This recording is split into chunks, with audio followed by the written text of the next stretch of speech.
Di tangan saya ada sebongkah es batu.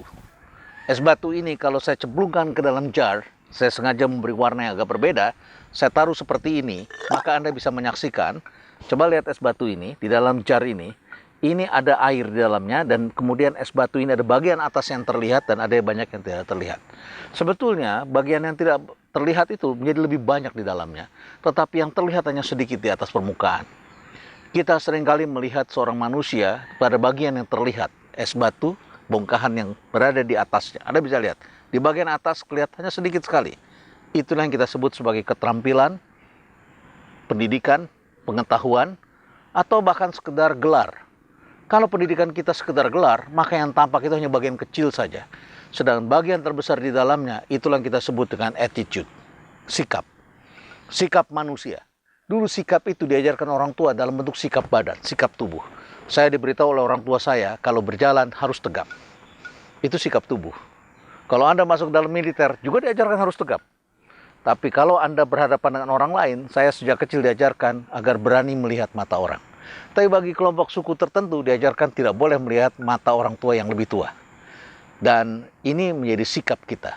Kalau Anda bertemu dengan orang lain, maka sikap Anda itu dengan mudah dibaca. Mula-mulanya adalah dari bahasa tubuh Anda. Bahasa tubuh pun harus dilatih. Tetapi itu tidak cukup. Yang juga jauh lebih penting dari hidup kita adalah sikap kita dalam menjelajahi kehidupan. Bagian yang tak kelihatan dalam pendidikan. Yang tentu saja di dalamnya adalah proses pembentukan di dalam keluarga. Dan kalau keluarga tidak memberikan banyak, maka kita pun harus turut melakukan investasi di situ. Kita yang membentuk hidup kita. Sejak zaman dulu kita bisa menyaksikan dalam sejarah seorang anak bisa tumbuh menjadi dewasa, menjadi seorang driver karena peran kombinasi antara tuntutan pada dirinya dengan orang tua atau lingkungan sekitarnya. Insinyur Soekarno adalah tokoh yang sulit dicarikan bandingannya. Memberikan kemerdekaan dan membacakan naskah proklamasi bersama Bung Hatta untuk Indonesia. Sebuah negara yang terpecah-pecah dalam kepulauan-kepulauan yang masing-masing daerah dikuasai oleh etnik dan raja-raja sendiri masing-masing. Tetapi bisa menjadikan Nusantara sebuah kesatuan yang sampai sekarang Anda saksikan kita menjalani begitu banyak ujian. Tapi Soekarno sejak kecil tidak dilatih menjadi passengers. Sejak kecil dia sudah dititipkan oleh orang tuanya tinggal di tempat kakeknya, Raden Harjokromo di Tulung Agung. Dari Tulung Agung demi sekolah, kemudian Bung Karno pergi ke Surabaya. Di Surabaya dia bertemu dengan Haji Omar Said Cokro Aminoto.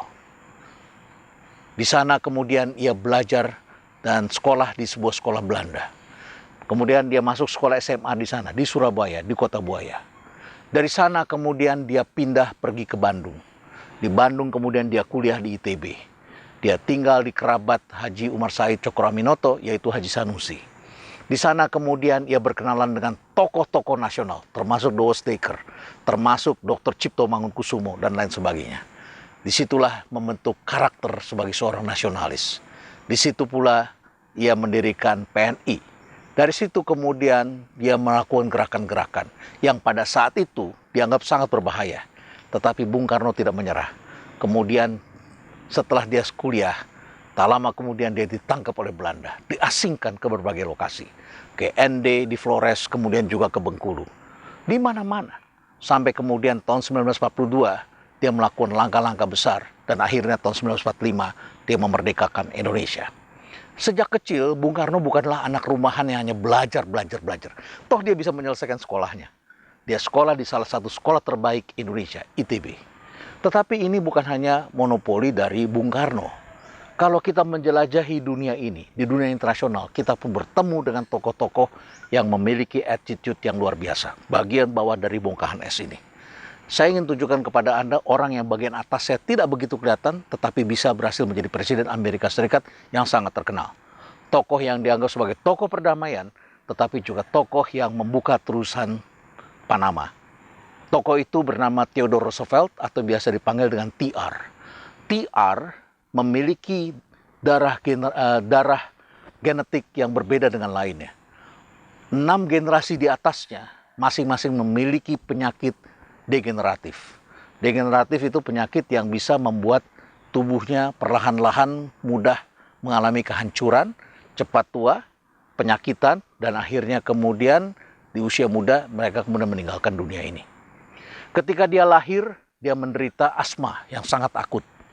Dia tidak memiliki kemampuan untuk sekolah dengan baik. Fisiknya sangat rapuh, kakinya sangat kecil. Kalau tidur, suara rangan halus itu terdengar. Kalau kita mengatakan itu ngorok. Sejak kecil dia berada di bawah pelukan orang tuanya. Setiap sekali tertidur, dia selalu terengah-engah. Dia juga mengalami serangan kelenjar pada tubuhnya, sehingga membuat hidupnya sangat sulit. Oleh karena itu orang tuanya tidak mengirim dia sekolah.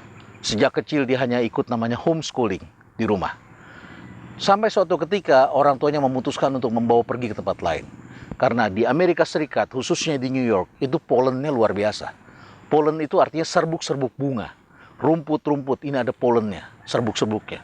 Dan ketika masuk musim spring, musim semi, serbuk-serbuk bunga itu mulai keluar dan bertebaran dan kemudian mengganggu pernafasan. Kalau di kita itu namanya debu.